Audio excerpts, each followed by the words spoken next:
Imagine becoming the youngest player in NBA history to score 3 straight 40-point games, then in the next month, you lose your spot in the rotation and even get benched completely on some nights.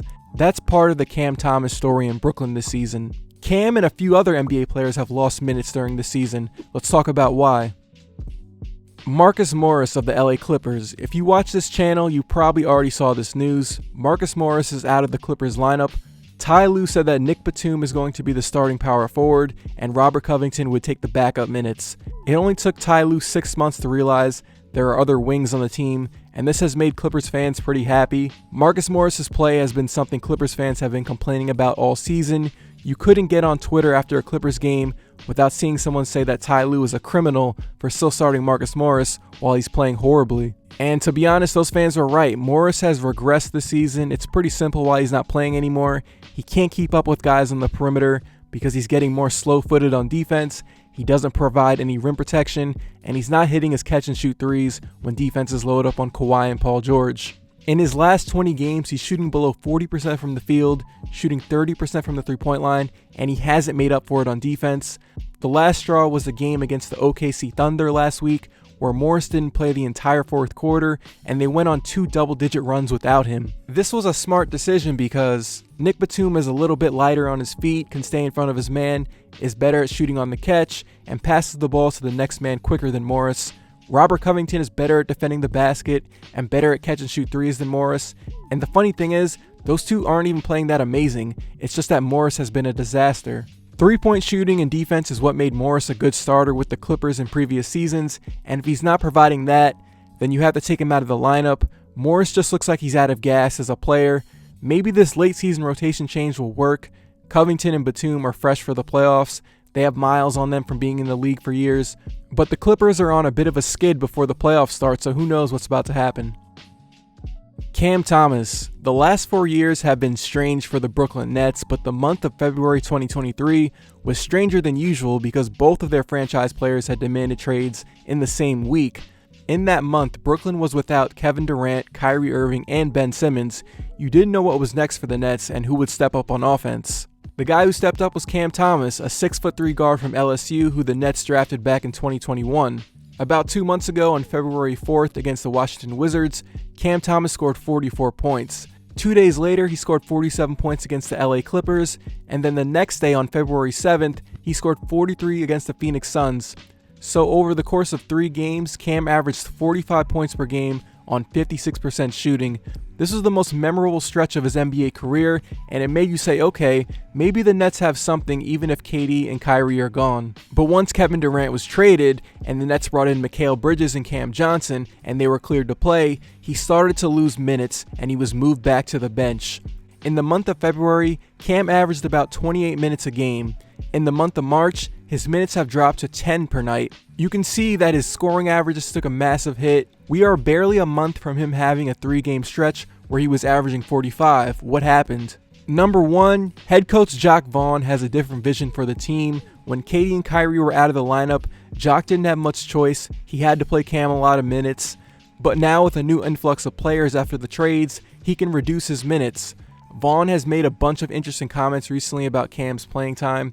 If I want to read between the lines of Jacque's quotes, I don't think he likes Cam's lack of defense and passing. Cam is in the mold of those guys like Jamal Crawford, Jordan Clarkson, and Lou Williams, the microwave shooting guard off the bench that isn't an advanced playmaker who also doesn't play defense. Cam's style play is very fun when he's making shots, but if he's not making shots, he's not doing much else. He can get hunted on defense. Another problem for Cam that I mentioned earlier in this part is that the Nets have almost a brand new roster from when he was averaging 45 points a game. They now have wings like Mikal Bridges, Dorian Finney-Smith, and Cam Johnson. Those guys need a guard to facilitate for them. Mikal Bridges is taking a crazy leap with his on-the-ball creation since getting traded to the Nets. He's 26 years old, 6'6", can put the ball on the floor and play defense. That's who the offense needs to be catered to at the moment. You want somebody next to him that's looking to make plays for Mikal and everybody else on the floor. Cam just is not that great of a passer. He's always looking for his own shot when he's on the court. That's who he was in college. That's who he was last season. And that's who he is now. There's nothing wrong with that. There's a role for scorers off the bench. It's complicated because I agree that it's hard to get better when your minutes are being messed with week to week.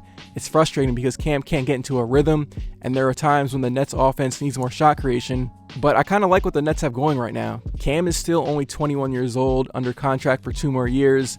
The Nets have a pretty good group of wing defenders, and they should go all in on the switchable defender lineups. They're going to need that in the playoffs, even if they go out in the first round. The next player on here, Bol Bol. At one point during the season, Bol had a points per game increase of 2.4 with the Denver Nuggets to almost 14 with the Orlando Magic.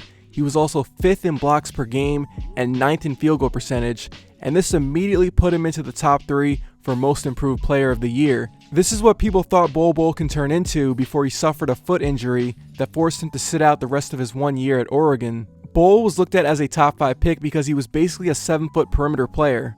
He gets his offense going from the perimeter, dribbling past people in transition with his long frame, and just scoring underneath the basket.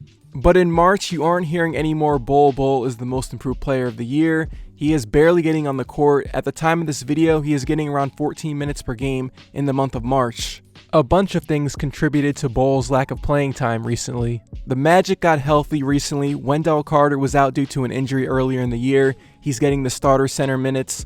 Jonathan Isaac got injured again, but when he came back, he was taking some of Bol's minutes. They just traded for Goga Bitadze. Mo Wagner plays pretty well off the bench and he gives good energy. Bol is a 7-foot perimeter player, but they already have Paolo and Franz Wagner on the perimeter, so there's a logjam of big dudes at the 3-point line. Number 2, he's not a good defender in space. He gets lost off the ball. Number 3, he's struggling offensively. He's shooting 4 of 37 from the 3-point line since Christmas. He just struggles to get going in half-court settings. If the Magic aren't getting stops and he's not able to get easy transition points to get his confidence going, he's a bit of a non-factor. To be fair to Bol, it is his 4th season in the league, but it's his first season actually getting real minutes in a rotation. This isn't just getting garbage time minutes like he was in Denver. He only played in 53 games total in his first 3 seasons. Lonnie Walker. At one point earlier in the year with the Lakers, Lonnie was a starter and reviving his career. There was a stretch earlier in the year where he scored in double digits in 11 of 14 games. In 3 of those games, he scored over 25. Lonnie was a first-round pick for the Spurs a few years ago, and it did not work out there. The Lakers were getting really good value from Lonnie in November. The Lakers used their taxpayer mid-level to sign him, and he was covering up weaknesses they had last year.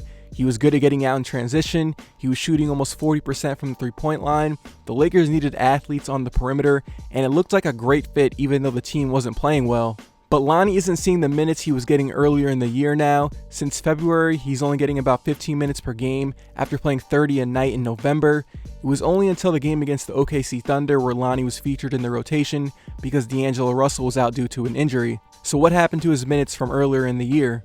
For one, Lonnie got injured. He had a knee issue that put him out for a month, and when he came back, it was almost a new roster. He's losing minutes to Malik Beasley, Troy Brown, Rui Hachimura. Austin Reeves is a better pick and roll and isolation player. Lonnie's role should be as an energy guy off the bench, and if he's not scoring in transition and hitting his catch and shoot threes, he's gonna fall out of the lineup. To be fair, he was playing out of position. He's not a small forward. The Lakers had a weird logjam of guards that played up a position on defense. You probably won't see consistent minutes from him unless there's an injury or if Reeves or Beasley are having off nights and the Lakers need a different look at guard. The last player on here, Reggie Jackson. In the last 8 games for the Denver Nuggets, he's played a total of 5 minutes. He was on the bench for 5 straight games until the Nuggets rested their starters on Friday night against Phoenix. In the 10 games he's played with Denver before that, he was averaging only 6 points in 18 minutes a night.